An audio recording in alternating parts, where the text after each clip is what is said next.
Falahi stock market analysis में आपका स्वागत है। दोस्तों आज हम बात करने वाले हैं IRFC स्टॉक्स को लेकर। दोस्तों काफ़ी कमेंट इस स्टॉक को लेकर आए तो डिस्कस करेंगे क्या संभावना है, क्या इस स्टॉक में तेज़ी की आशंकाएं हैं या नहीं। तो बिल्कुल बने रहिएगा वीडियो पर। छोटी सी रिक्वेस्ट है, आपने अभी तक चैनल को सब्सक्राइब नहीं किया प्लीज़ चैनल को ज़रूर सब्सक्राइब कर दीजिएगा, बेल आइकन को दबाना ना भूलें। और हाँ, व्हाट्सअप ग्रुप भी ज्वाइन कर सकते हैं, वो आपके लिए निःशुल्क रहेगा, कोई शुल्क आपको नहीं देना होगा। और अगर आप हमसे पाबंदी के साथ में जुड़ना चाहते हैं, दिल से जुड़ना चाहते हैं, तो आप हमारा ज्वाइन बटन में ज्वाइन कर सकते हैं, जिसमें आपको तकरीबन बड़े फ़ायदे देखने को मिल जाएंगे अगर आप उससे हमसे जुड़ते हैं दोस्तों। ठीक है, तो सबसे पहले इसका आप चार्ट देख लीजिए किस तरह से उतार चढ़ाव आपको देखने को मिले। सबसे पहले इसका हाई मैं आपको दिखा दूँ।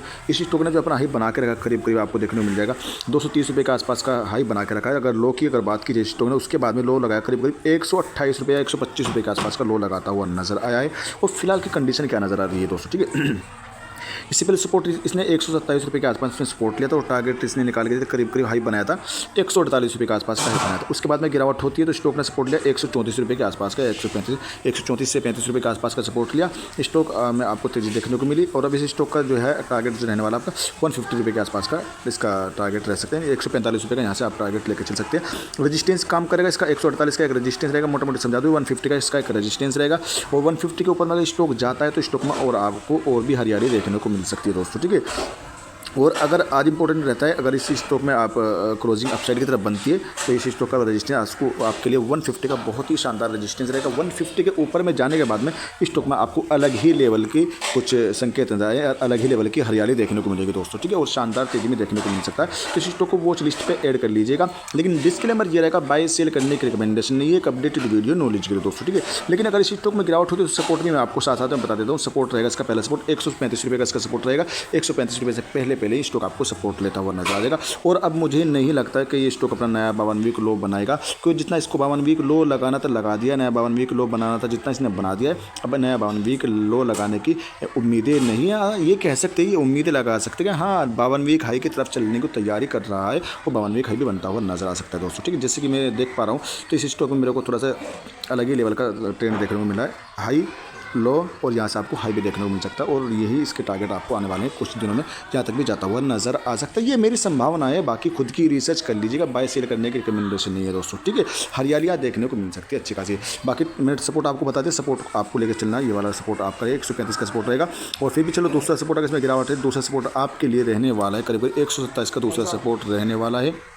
मेरी संभावना यही है, कुल मिला के इस स्टॉक में हरियाली देखने को मिल सकती है, मेरी संभावना यही है दोस्तों। ठीक है, बाकी आप कमेंट करके बताना आपकी क्या राय है, कि आपको क्या लगता है कि इस स्टॉक में तेजी बनेगी या नहीं बनेगी, कमेंट करके ज़रूर बताना है। और आपके पास में कितनी क्वांटिटी कितने एवरेज पर है, कब से इस स्टॉक में आप फंसे हुए, वो भी आपको कमेंट करके ज़रूर बताना है दोस्तों। ठीक है, ताकि मेरे को मालूम पड़ जाए कि मेरे व्यूवर्स जो है कितने व्यूवर्स ने इस स्टॉक को बाय करके रखा है। तो जाहिर सी बात है फिर मैं उसी तरीके से वीडियो बनाता रहता हूँ बार बार। अगर मेरे व्यूवर्स इसमें एंट्री है, मेरे व्यूवर्स की एंट्री, तो जाहिर सी बात फिर मैं इसकी बराबर वीडियो बनाता रहूँगा दोस्तों। ठीक है, चलते आगे की ओर की कंडीशन। अगर स्टॉक में हाई और लो की अगर बात कीजिए तो आपको सीधा मान देखने को मिलेगा 52 वीक लो 116 रुपये के आसपास देखने को मिलेगा, 52 वीक है 229 के आसपास देखने को मिलेगा। ऑल टाइम लो 19 रुपये का है, ऑल टाइम है 229 का है। अच्छी चीज़ें नोट कर लीजिएगा। ईयर ऑन ईयर के हिसाब से EPS में ग्रोथ देखने को मिल रही है, बाकी सब कुछ एवरेज पर देखने को मिल जाएगा। 1,85,193 करोड़ का मार्केट कैप देखने को मिलेगा, 3938 की बुक वैल्यू देखने को मिलेगी और करीब करीब डिविडेंड यील्ड जो 1.06 की देखने को मिलेगी, फेस वैल्यू 10 की देखने को मिलेगी, जो कि एक अच्छा संकेत रहेगा यहाँ से।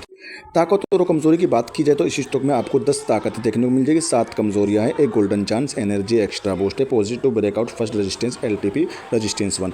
यानी यहाँ से आप इसमें अच्छे संकेत लेकर चल सकते हैं और संकेत हरियाली के ज़्यादा संकेत नजर आते हैं दोस्तों। ठीक है, जिस तरह की ताकतें ज़्यादा आ रही है तो हरियाली की संभावना भी बहुत ज़्यादा नजर आती है दोस्तों। ठीक है, और लाल रंग में तो रहने की उम्मीदें बहुत कम है, लेकिन इसमें अच्छी चीज़ क्या मैं आपको दिखा देता हूँ। देखो यहाँ पर आप नोट कर लीजिएगा, स्टॉक क्यों नहीं भागेगा, देखो भागेगा। FPI increasing their share holding, यानी FPI जो है अपनी होल्डिंग को इंक्रीज करे, बढ़ा रहे हैं दोस्तों। ये एक साफ संकेत नजर आता है स्टॉक के जंप के लिए दोस्तों। ठीक, तेजी के लिए एक अच्छा संकेत नजर आता है। 44% स्टॉक आपको पास भी नजर आ रहा है। रिटर्न की अगर बात करें, इस स्टॉक ने हमें तकरीबन 5 सालों में 500% से ज़्यादा रिटर्न, 3 साल में 500% से ज़्यादा रिटर्न निकाल के दिया है और 2 साल में 350% से ज़्यादा रिटर्न निकाल के दिया। बाकी अगर हम बात करें 1 महीने से लेकर और तकरीबन 1 साल की अगर बात करें, 1 साल से तकरीबन ये आपको नेगेटिव माइनस में रिटर्न निकाल के दे रहा है। जब 1 साल से माइनस में रिटर्न निकाल के दे रहा है तो अब इसका नया साल शुरू हो चुका है और बजट के बाद में ये स्टॉक आपको कुछ अच्छी उम्मीदों के साथ में बढ़ता हुआ नजर आ सकता है, ये मेरी संभावना है। और वॉल्यूम भी अच्छे खासे आपको नजर आ जाएंगे, 1 करोड़ के आसपास में वॉल्यूम देखने को मिल जाएगा। लेकिन डिलीवरी परसेंट आज आपको यहाँ पर 22% एवरेज की अगर बात की, यानी 24 से 25% के आसपास में डिलीवरी माल उठाया जा रहा है। ठीक है, ज़्यादा हाई तो नहीं है, ज़्यादा कम भी नहीं है। ठीक है, एक नॉर्मल तरीके से वॉल्यूम ठीक ही माने जाएंगे दोस्तों। ठीक है, 25% थोड़ा सा कम ही है, लेकिन फिर भी चल जाएगा, इतना वॉल्यूम चल जाएगा दोस्तों। ठीक है, अगर कंपनी के रिवेन्यू की अगर बात करें, साल दर साल अच्छी परफॉर्मेंस नजर आई है। रिवेन्यू के हिसाब से साल दर साल शानदार तेजी देखने को मिल रही है। रिवेन्यू में इंक्रीजिंग है, बढ़ोतरी है, साल दर साल इंक्रीजिंग देखने को मिली है। नेट प्रॉफिट की अगर बात कीजिए तो नेट प्रॉफिट भी हमें बढ़ता चढ़ता हुआ नजर आएगा। साल दर साल के हिसाब से अच्छा खासा नेट प्रॉफिट भी देखने को मिल रहा है। 2020 में 3,692 करोड़ का इसका नेट प्रॉफिट था, जो बढ़कर डबल हो चुका है। 2024 तक 6,412 करोड़ का नेट प्रॉफिट हो चुका है दोस्तों। अच्छा संकेत रहेगा, प्लस पॉइंट रहेगा। ईपीएस में आपको तेजी देखने को मिल रही है साल दर साल के हिसाब से। 2021 से आपको बराबर ईपीएस में ग्रोथ देखने को मिल रही है। बीवीपीएस की अगर बात की, बीवीपीएस आपको 34 से बढ़कर 37 पर जाता हुआ नजर है। साल दर साल के हिसाब से बीवीपीएस में भी इंक्रीजिंग है। आरओई रिटर्न ऑन इक्विटी थोड़ी सी यही दिक्कत थी हमें, तकरीबन 2022 से लेकर 2024 तक आरओई में गिरावट देखने को मिली है। 14 से घटकर तकरीबन 13% के आसपास में हमें आरओई देखने को मिला है। लेकिन यहाँ पर भी ठीक है, 10% से अगर ज़्यादा रहना चाहिए, 20% से ज़्यादा आरओई रहना चाहिए, वो अच्छा रहता है। लेकिन अगर 10% से ज़्यादा ये आरओई है तो वो भी चल जाएगा, वो भी ठीक नॉर्मल तरीके से ठीक माना जाएगा दोस्तों। ठीक है, डेट टू इक्विटी की अगर बात की जाए तो डेट हमें इस स्टॉक का कम होता हुआ नजर आया, जो कि एक शानदार मौका है, शानदार चीज़ देखने को मिलेगी, अच्छा मौका देखने को मिलेगा। डेट करीब 9.21 से घटाकर 8.38 में अपने डेट को कम करती हुई नजर आई है। 2022 में 9.47 का डेट था, जो घटकर 2023 में 9.21 का था। 2024 में घटकर 8.38 का रह चुका है। साल दर साल के हिसाब से 2022 से लेकर 2024 तक डेट को कम करती हुई नजर आई है साल दर साल, जो कि एक अच्छा संकेत रहेगा। देखो, टेक्निकल रजिस्ट्रेशन एंड सपोर्ट की हम बात कर लेते हैं दोस्तों। यहाँ पर आप नज़र बना कर स्किप नहीं करने का, तो तसल्ली से देखने का मैं आपको समझाऊंगा। देखो, पहला रजिस्ट्रेशन है 140 रुपये 43 पैसे का, जिसके 140 रुपये के ऊपर में स्टॉक को ट्रेड करता हुआ नजर आया है। दूसरा रजिस्ट्रेशन रहेगा 143 रुपये 05 का, यानी 143 रुपये 5 पैसे का इसका रजिस्ट्रेशन रहेगा। और स्टॉक का करंट प्राइस चल रहा है 141 रुपये 36 पैसे का करंट प्राइस चल रहा है। तो रजिस्ट्रेशन ये लेकर चलना है। अगर 143 रुपये के ऊपर में स्टॉक क्लोजिंग देता है तो आपको तीसरा रजिस्ट्रेशन निकल के आएगा 145 रुपये 90 पैसे का।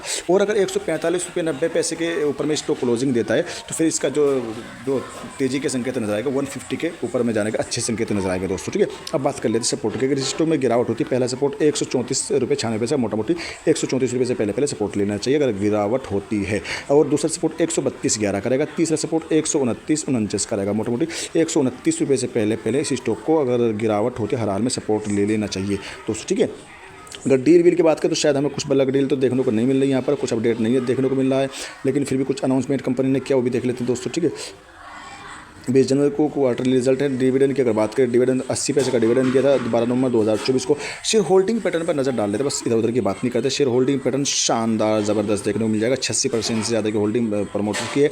एफआईज की होल्डिंग मात्र 1% से ज़्यादा की देखने को मिलेगी। डीआईज की होल्डिंग करीब 1.25% के आसपास में। पब्लिक की होल्डिंग 11% से ज़्यादा की देखने को मिलेगी। अब देखना है किसकी होल्डिंग में इंक्रीजिंग है, किसी की होल्डिंग में कटौती देखने को मिलेगी। एफआईज की बात करें, एफआईज की होल्डिंग में हमें यहाँ दिसंबर तक तो गिरावट देखने को मिली, लेकिन वहाँ पर जो मैंने आपको बताया एफआई और एफपीआई की होल्डिंग में इंक्रीजिंग देखने को मिल रही, तो हो सकता है आने वाले क्वार्टर में वो अपडेट आपको आता हुआ नजर आ सकता है। दिसंबर तक तो यहाँ पर आपको कम होता हुआ नजर आया, लेकिन दिसंबर के बाद में जो अपडेट आएगा उसमें आपको इंक्रीजिंग देखने को मिल सकती है एफआईज की दोस्तों। ठीक है, डीआईज की अगर बात करें, डीआईज की होल्डिंग की बात करें, डीआईज की अगर बात करें, डीआईज की होल्डिंग में हमें इंक्रीजिंग देखने को मिली। सितंबर से लेकर दिसंबर तक हमें बढ़ती हुई नजर आई है, यानी सितंबर क्वार्टर में 1.08 की थी, जो बढ़कर दिसंबर 2024 में 1.24 की देखने को मिली, करीब 1.25% के आसपास में डीआईज की होल्डिंग बढ़ती हुई नजर आई। अच्छा संकेत रहेगा। पब्लिक की अगर बात करें, पब्लिक की होल्डिंग में हमें हल्की फुल्की कमी देखने को मिली दोस्तों। ठीक है, लगातार जी हाँ, मार्च 2024 से लेकर दिसंबर 2024 तक पब्लिक की होल्डिंग में हल्की कमी देखने को मिल रही है एक तरीके से, यानी एफआई और डीआईज की होल्डिंग में इंक्रीजिंग देखने को मिल रही है। तो जाहिर सी बात है पब्लिक की होल्डिंग